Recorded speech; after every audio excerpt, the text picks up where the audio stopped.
Всем привет, меня зовут Камила, и сегодня я снова на программе «Портрет», но в этот раз я пришла сюда с братом. Я Данияр, я люблю рисовать на компьютере, но сегодня я рисую на бумаге. Надеюсь, у меня все получится. Меня зовут Данил, и я снова на съемках передачи «Портрет». Это уже очень интересная программа, я надеюсь, вы досмотрите ее до конца. В одной школе в Энорсе дети меня рисовали на уроке рисования на обычном. Один у меня до сих пор стоит на работе. Но там, правда, когда смотришь на этот портрет, нужно подносить ручку к нему, потому что там глаза получаются вот так. Вот. Но, наверное, это какой-то признак задумчивости. А также она считает то, что стихи поэтессы – это разновидность истерики. И сегодня мы узнаем, почему. Какого вопроса вы боитесь? Даже не знаю. Никакого.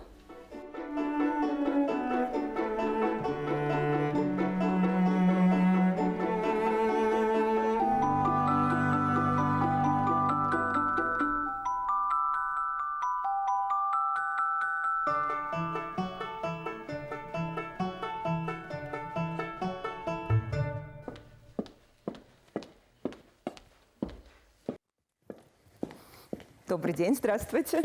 Здравствуйте. Здравствуйте. Сразу же хочу вас ознакомить с правилами нашей программы.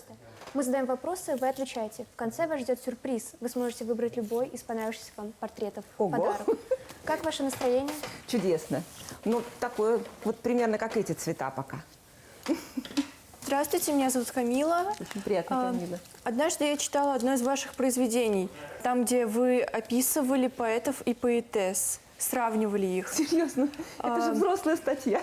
Сейчас мне хочется задать вам вопрос. Кому же вы все-таки относите себя, к поэтам или к поэтессам? Ведь вы сказали, что поэтом или поэтессой можно быть вне зависимости от пола. Спасибо, Камила. Чудесный вопрос.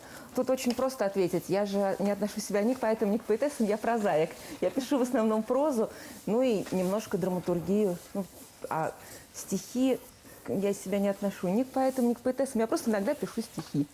Здравствуйте, меня зовут Лейла. Я хочу вам задать Лейла. вопрос. Вот что для вас легче, самой писать стихи или переводить чужие? Наверное, слово «легче» здесь не очень подходит. Надо же заниматься тем, что делает тебя счастливым.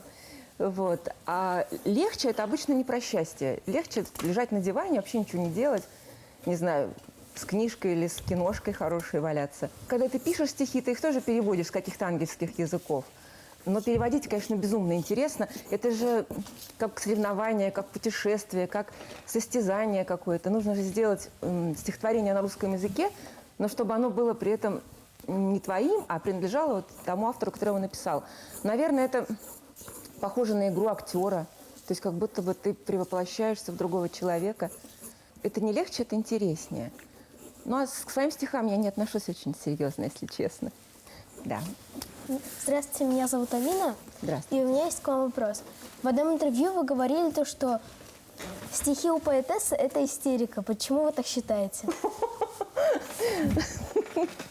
Такой хороший вопрос. Что вы понимаете сами под словом «истерика»? Ну, наверное, я в тот момент имела в виду какую-то физиологическую реакцию, я не знаю, это слово понятно вам или нет, ну, такую реакцию именно организма, когда стихи идут не от ума, не от сознания, а от какой-то эмоции. И очень часто стихи пишутся под воздействием каких-то, ну, не знаю, каких-то процессов, которые происходят в организме, даже не душевных, а именно таких биологических. И тогда это не совсем стихи все-таки. Вот. Ну, не знаю, я ответила на ваш вопрос или не очень. Мне кажется, вопрос был сложноватый. Скорее для вас, чем для меня. Спасибо вам за него. Да. А писательство утомляет или наполняет вас? Конечно, наполняет, солнышко. Тут даже сомнений никаких нет. Ну, оно, безусловно, наполняет и даже переполняет иногда. Становишься как целый мир.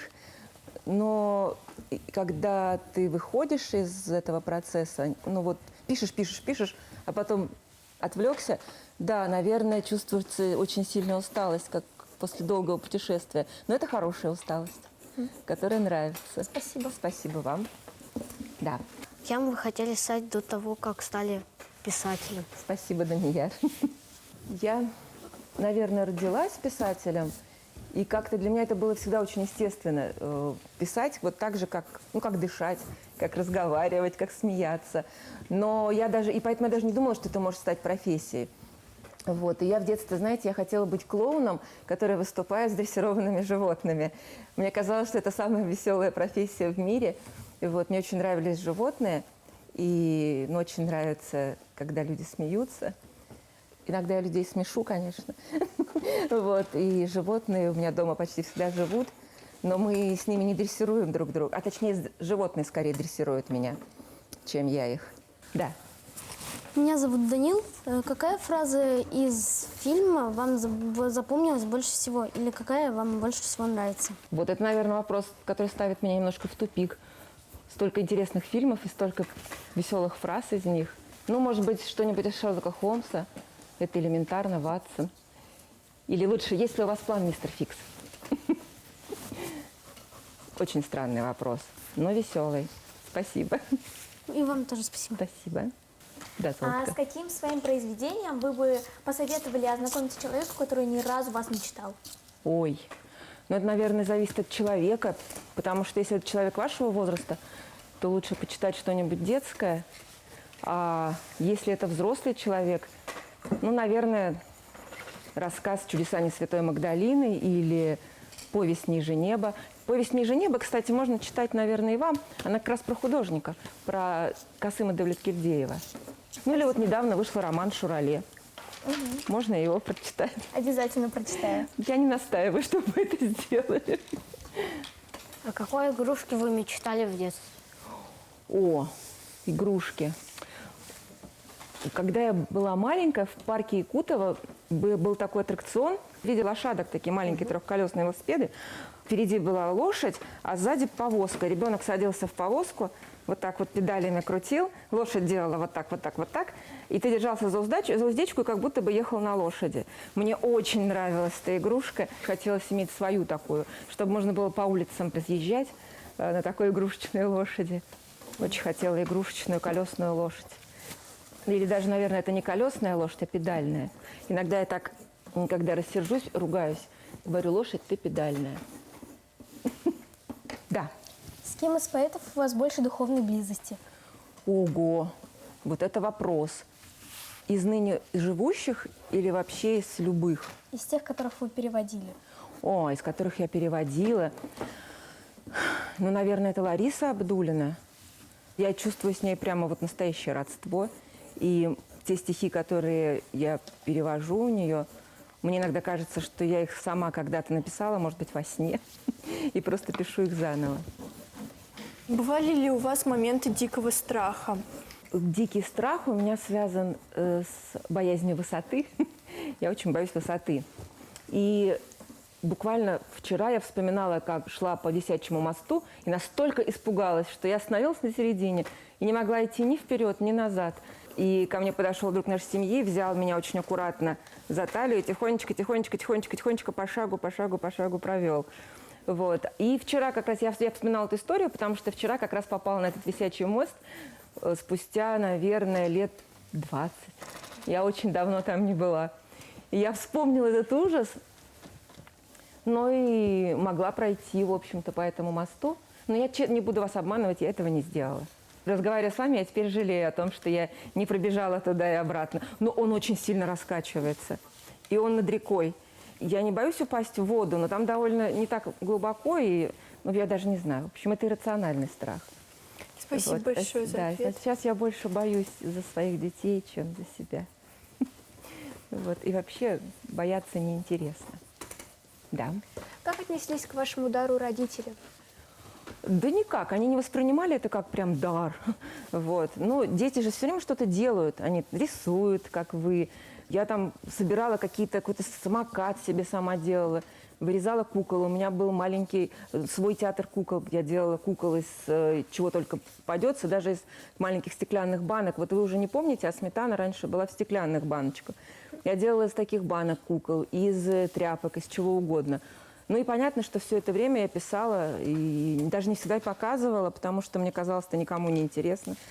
они относились чрезвычайно спокойно, просто, ну, как к тому, какого цвета у меня глаза, какого цвета у меня волосы. То есть это просто я, вот и все. Вот почему к этим нужно как-то удивляться или как-то к этому по-особенному относиться. Просто вот у нас Света, вот она такая. Она делает то-то, то-то и то-то, ну, там еще пишет. Они очень спокойны, они до сих пор очень спокойно ко всему относятся. Слава Богу. Спасибо. Спасибо вам. Я начала читать ваш роман «Ниже неба». Ого! Вы там описываете очень художественно, например, тот же самый Каргатуй. Вы сами в нем участвовали или вам кто-то о нем рассказывал? Я очень много читала. Я сама не участвовала, я бы мечтала поучаствовать в таком празднике. Вот. Но это у меня из книг только были знания. А вы сами когда-нибудь участвовали в таком празднике? Нет, тоже не получалось. Нам надо как-нибудь вместе поехать. Это будет здорово. Спасибо. Ну, неужели вы начали читать такую серьезную книгу? Вы меня удивили и обрадовали. Спасибо. Да.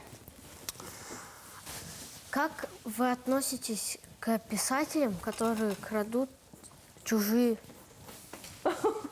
Какие-то идеи? что-то Да? чужое и выдают за свое? Так, наверное, таких людей нельзя назвать писателями, а это же просто воришки, а не писатели. Как я к ним отношусь? Наверное, меня удивляют такие люди, потому что, а какой смысл? Это же неинтересно стащить что-то и говорить, вот это мое. Ведь ты счастлив, когда ты пишешь, когда ты создаешь новый мир, когда у тебя оживают герои, когда что-то происходит. Это же волшебство. Вот вы можете себе представить волшебника, ну, который стащит результат чего-нибудь волшебства. И какая ему от этого радость, какая радость от этого людям вокруг. Наверное, удивление, недоумение. Хотя я сталкивалась с такими явлениями, и чаще всего это делали люди, которым не хватало любви, не хватало, наверное, чтобы им кто-нибудь сказал: ты очень крутой, ты классный, вот, ты мне так нравишься, мне так нравится, что ты делаешь. Вот им, наверное, этого не хватало, и они думали, что если они что-то стащат и чьи-то стихи выдадут за свои, их похвалят.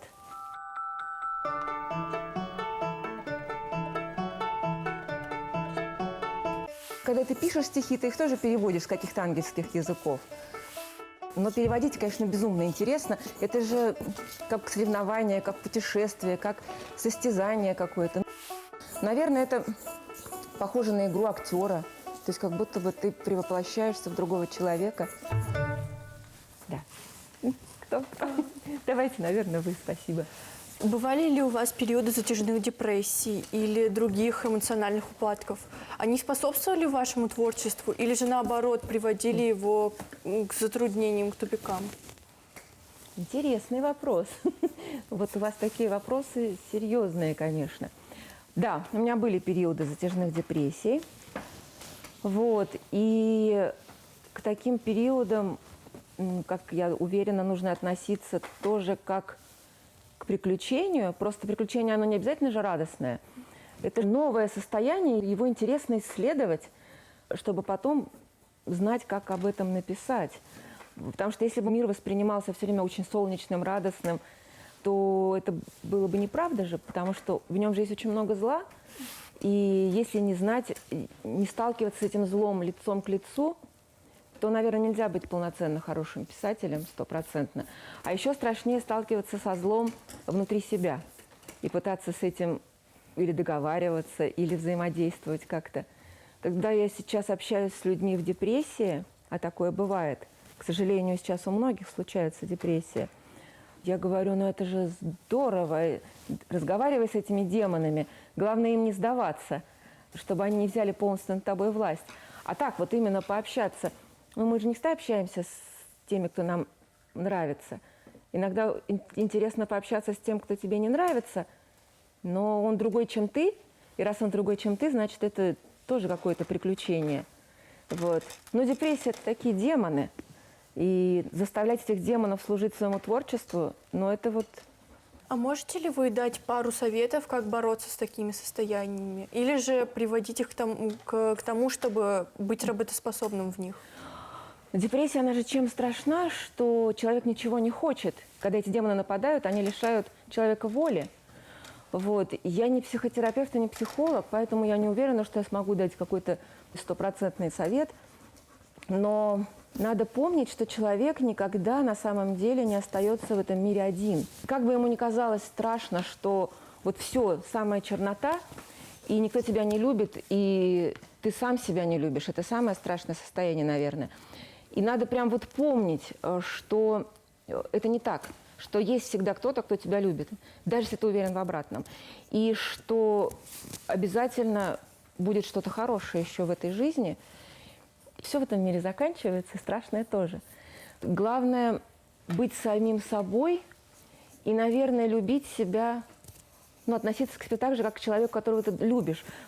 Я не знаю, ответила на ваш вопрос. Если нет, то вы продолжаете меня пытать. Я думаю, мы вместе огромное. найдем Это ответ. очень ценный совет был для многих, мне кажется. Не знаю. Как вы относитесь к людям, что не признают современное или же древнее творчество? Ага. То есть это две категории, да, людей? Да. Одни, которые говорят, все, что сейчас делается, это все ерунда, да? Да. Ну как я отношусь? Во-первых, я к этим людям не отношусь, слава богу, сама. Вот, потому что мне очень нравится и современное творчество, и классическое, древнее, как вы его назвали. Вообще ограничивать себя как-то, наверное, неинтересно, потому что жизнь довольно короткая, и хочется, чтобы в ней было как можно больше всего здоровского, да, такого интересного. И все, что ты в ней встречаешь, надо воспринимать как приключение. Иногда веселое, иногда не очень. И в том числе искусство. Какие-то книжки, музыку. И оно может быть разным. И, наверное, чем больше ты готов принять, тем интереснее твое приключение. Правда же? А вам самому нравится какое больше искусство? Древнее, потому что... Древнее, наоборот? Да, потому что современные бывают странные. Странным? А странное – это разве обязательно плохо? Не всегда, потому что современное искусство, те же картины, где продают банан, который прицепили на скотче, продают за несколько миллионов долларов. Ну, смотрите, когда продают банан, нацепленный на скотче, это же какое-то послание, это же какое-то сообщение. Я понял то, что всякими фабриками загрязняют.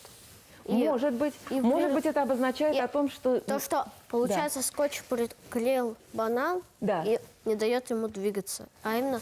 Не дает ему выполнить свое предназначение, быть съеденным, и быть вкусным, да? Да, и фабрики портят все. И фабрики все портят. Вот вы так прочитали это послание. Мне кажется, что, может быть, это попытка уберечь что-то очень мгновенное от исчезновения. Но, наверное, ваше прочтение может быть интереснее. Вот видите, современное искусство тоже может быть интересным. Надо разгадывать, что хотел сказать художник.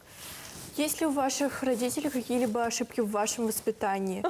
Боитесь ли вы повторить их в воспитании своих детей? Знаете, недавно, когда я начала каяться в своих ошибках родительских и говорить, что вот, я была молодая и делала не так, как можно было бы делать, мне сыновья сказали: мама, расслабься, наша личность – это то, как мы преодолеваем свои детские комплексы. Вот. И когда мы становимся взрослыми, все неприятности детства, они становятся частью твоей личности, делают тебя сильнее и интереснее. Поэтому, я думаю, мои родители не делали каких-то принципиальных ошибок. Даже если я где-то обижалась на них по глупости детской, я сейчас понимаю, что все, что происходило, все происходило правильно. Я такая, как я есть. Вот. И благодаря моим родителям во многом, и благодаря тому, как я стала уже взрослой и независимой ни от их мнения, ни от их ожиданий. Вот. И это же здорово. Это делает нас сильнее. Невозможно не делать ошибок в воспитании. Невозможно. Я могла сильно накричать на своих детей.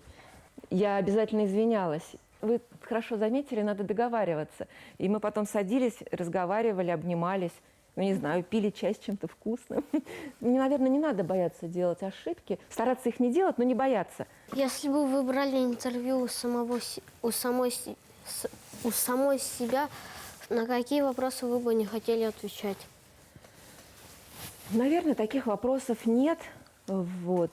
Я думаю, что надо отвечать на любые вопросы. И в первую очередь на те вопросы, которые задаешь самому себе. Потому что когда ты прячешься от каких-то вопросов, значит, остается где-то темная комната внутри тебя, в которой сидит что-то, какое-то чудовище. Вот. Надо его оттуда выгнать, посмотреть на него, отмыть и сказать: не такое, что и чудовище. Давай дружить, давай общаться. А какими своими литературными проектами вы гордитесь больше всего? Именно литературными проектами, Да. не книжками. Не то чтобы прям горжусь. Слово «горжусь» подходит ко мне или нет, не знаю. Но я очень рада, что есть проект «Фестиваль Корифеи». Его название происходит от поэтического названия Уральских гор Рифейских. Вот. И здесь, на этих горах, происходят всякие интересные встречи, интересные события, вот, в том числе фестиваль, там, литературная школа. Мне очень нравится мой проект «Литературная школа Корифеи». Он делает меня счастливой, ну, так же, как и фестиваль. Как-то так криво ответила, но, наверное, ответила. Что для вас сложнее, придумать название или само произведение? Конечно, само произведение как минимум занимает больше времени, но я бы сопоставила сложность названия и самого произведения, потому что название – это сложно. Вот, название – это очень важная смысловая часть. Наверное, они равноценны по сложности.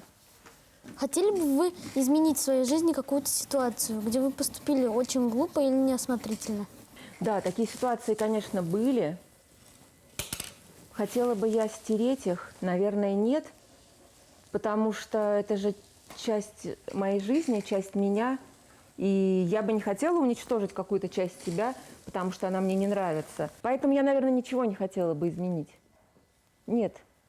Я очень люблю все, что со мной происходило, в том числе и не очень хорошего. Да.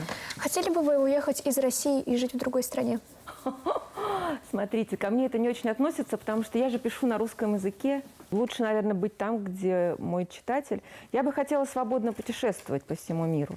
Не то чтобы уехать навсегда, чтобы можно было на какое-то время года уезжать в одну страну, на другое в другую, но знать, что дом у меня здесь и всегда возвращаться сюда. А вы бы хотели? Нет, я патриот. Патриот? Да, спасибо. Здорово.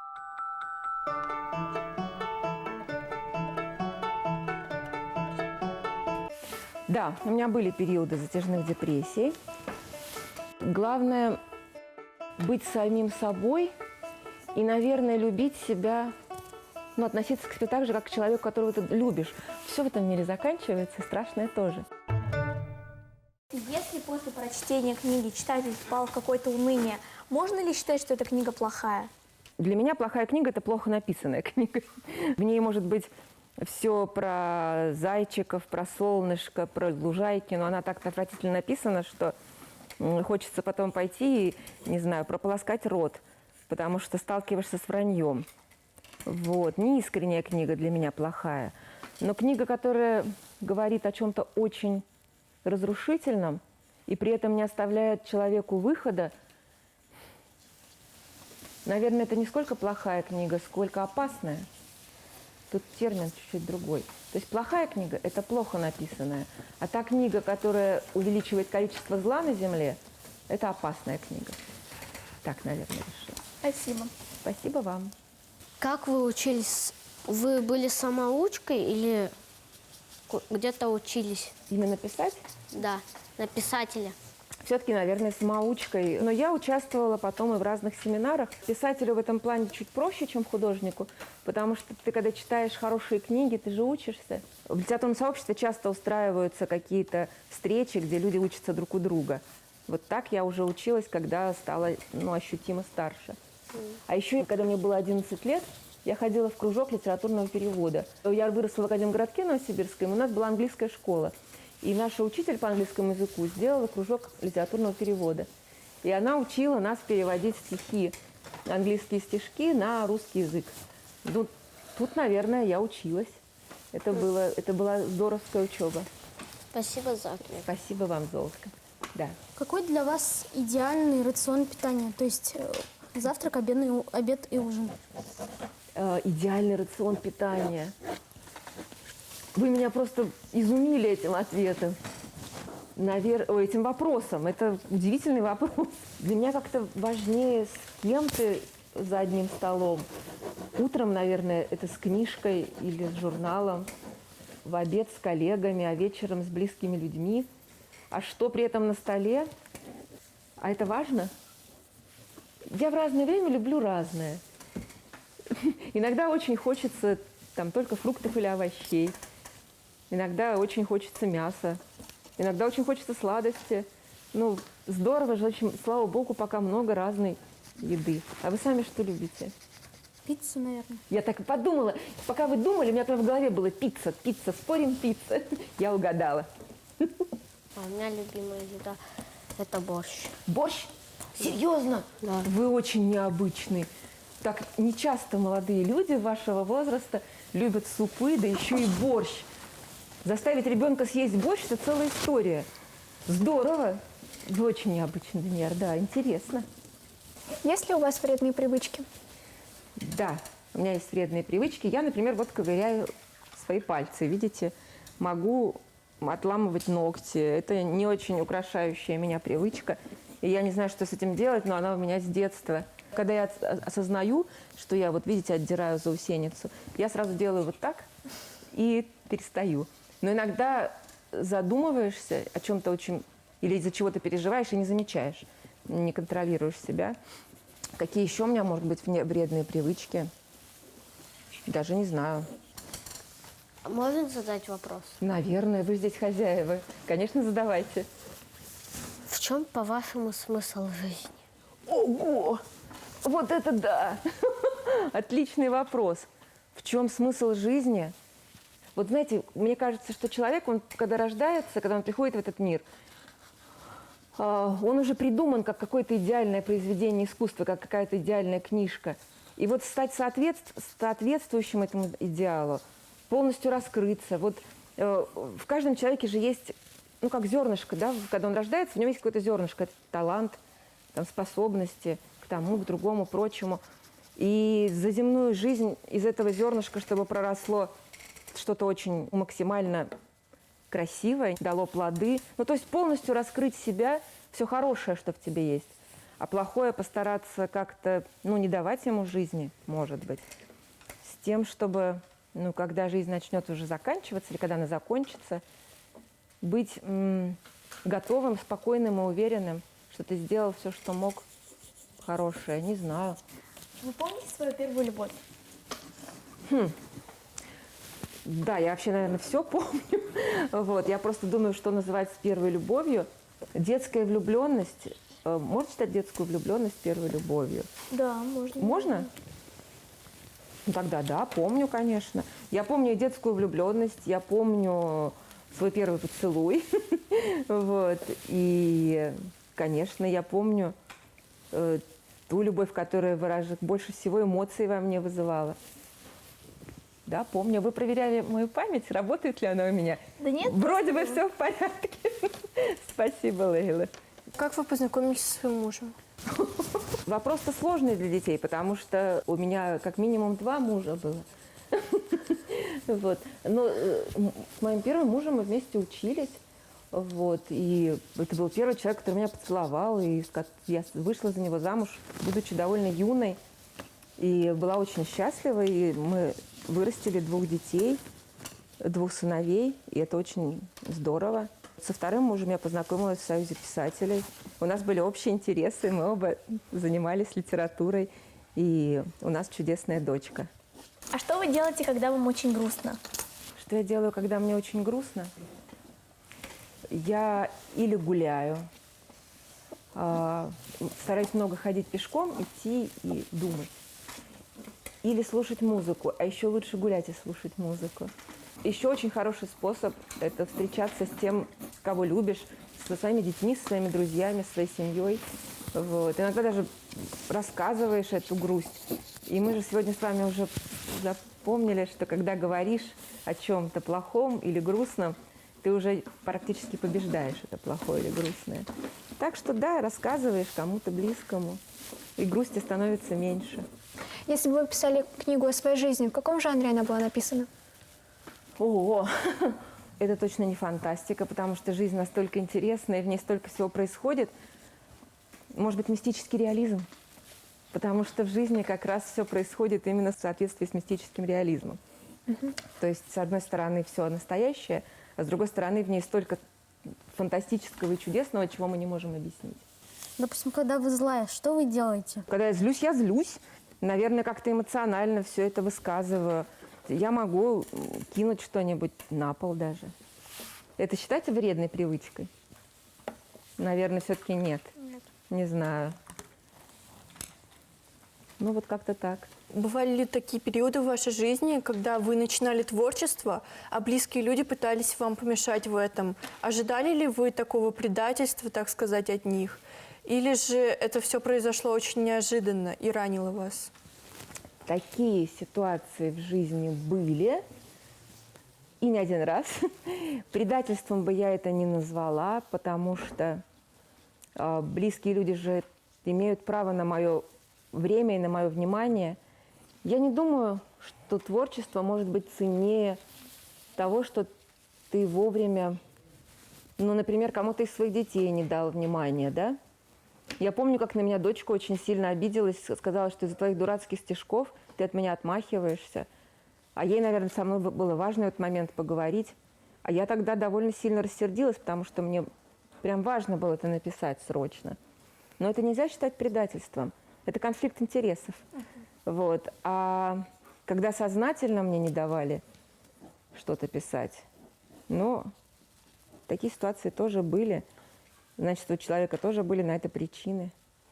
Спасибо за ответ. Спасибо, Золотко. Можно сделать с вами селфи все вместе? Давайте, конечно. Я так понимаю, что это входит. Мне нужно куда-то встать?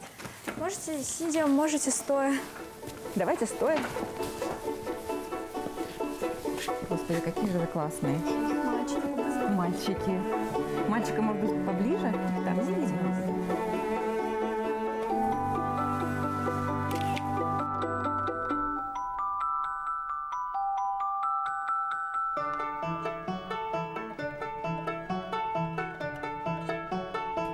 Когда мне было 11 лет, я ходила в кружок литературного перевода.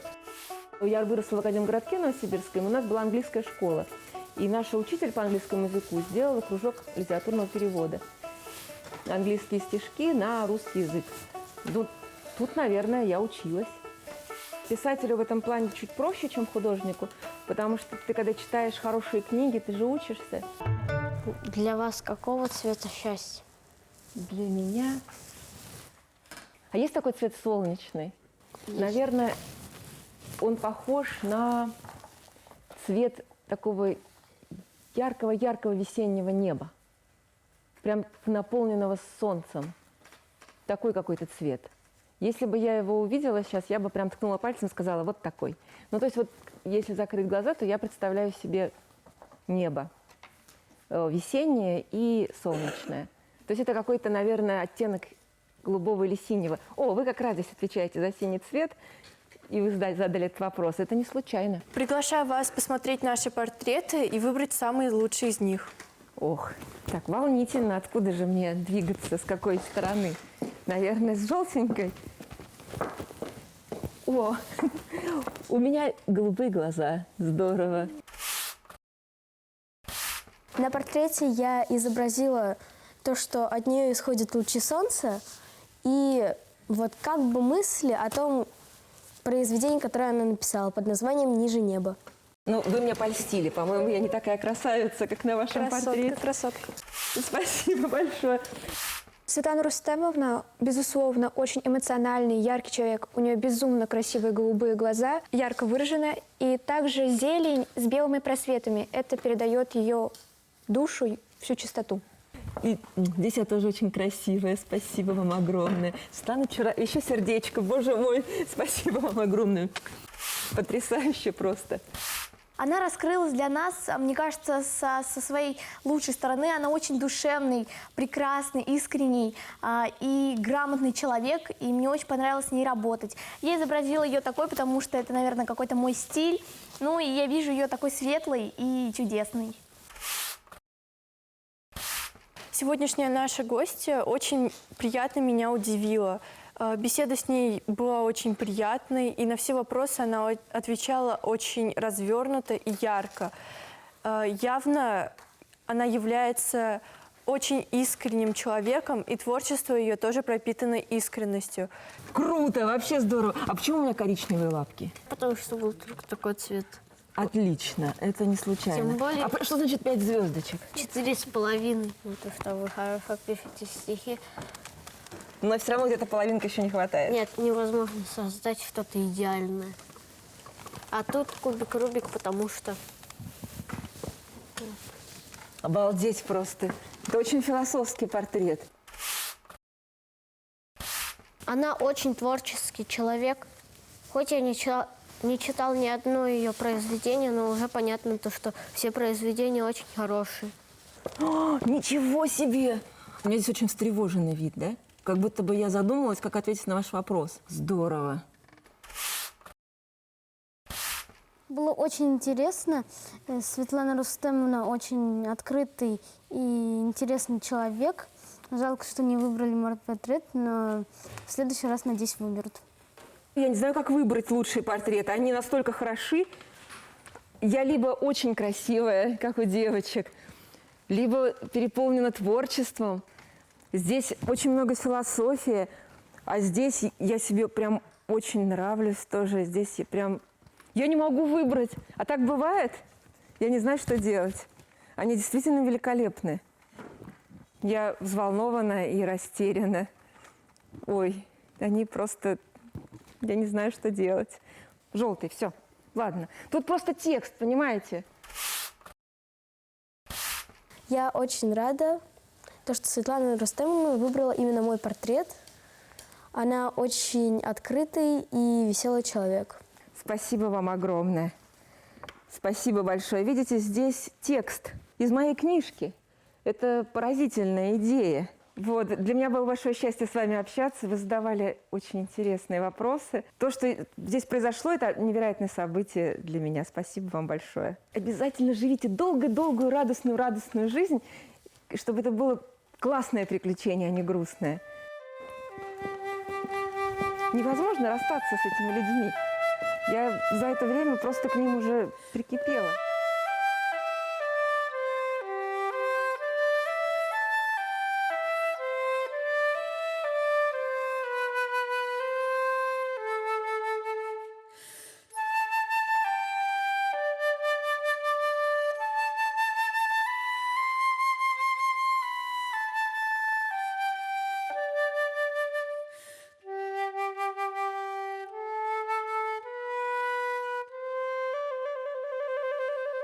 Дети меня подвергли такому всестороннему анализу. Это был такой, это даже на исповеди, наверное, нет такой искренности.